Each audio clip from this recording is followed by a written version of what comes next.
Hi everyone, my name is Regina, and today I want to talk about the Cuban film Strawberry and Chocolate. For me, it's one of the most powerful stories about friendship, freedom, and the courage to be yourself. The film takes place in Havana during a time when the Cuban Revolution had boiled a very rigid idea of what it means to be a good citizen, especially what it means to be a real man. Being revolutionary meant being loyal to the system, masculine, strong, and above all heterosexual. And then comes Diego. He's everything that system want to hide. He's gay, an artist, an intellectual, and someone who loves his country but refuses to lie about who he is. From the very start, he represents contradiction. He doesn't hate Cuba. He can fit into the narrow identity that revolution demands. Throughout Diego, we see how national identity in Cuba was being defined by exclusion.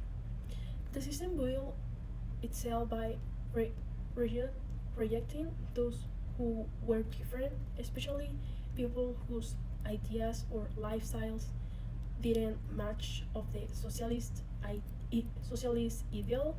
That what makes Diego so interesting. He forced us to ask, what does freedom really mean? If we think about Judith Buttrell's idea of gender performativity, Diego completely challenged traditional masculinity in revolutionary Cuba. Men were expected to be strong, emotionless, and obedient, but Diego expresses himself through art, through beauty, through emotion, and that seems as dangerous. He shows that gender and identity are not fixed, but performed and shaped by culture. Diego Faith isn't just about sexuality, it's about intellectual freedom. He wants to talk openly um, about art, ideas, and truth without fear. That connects perfectly with Michel Foucault's concept of power and discourse. In every society. There are rules about what can be said and what must remain silent. In Cuba, um, that power came from revolution, and Diego refused to be silent. What I love most about Diego is how he handles his friendship with David, uh, the young student who fully believes in the socialist system. At first, David is suspicious and even disgusted by Diego, but Diego doesn't react with anger. He reacts with passionately, kindness, and intelligence.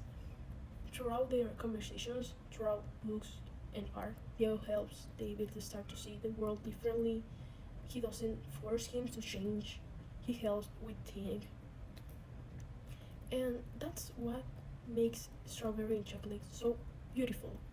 It's it's not a story about political battles or rebellion in the streets. It's about the quiet revolution that happens inside people. It's about changing hearts through empathy and understanding. Diego represents that quiet revolution just by being himself, by existing openly and honestly. He challenged an entire system built on fear and, and com- conformity. His visibility, his refusal to hide becomes an art or resistance. For me, that's the real message of the films. The idea that freedom isn't just political, it's personal. It's about being true to who you are, even when the world tells you not to be. Strawberry and Chocolate remind us that tolerance isn't just about accepting others when it's easy. It's about choosing to listen, to understand, to see the humanity in people who are different from us. Diego's story, it's timeless because it challenged all of us to think about who we define as substance and freedom today. he doesn't just fight for himself.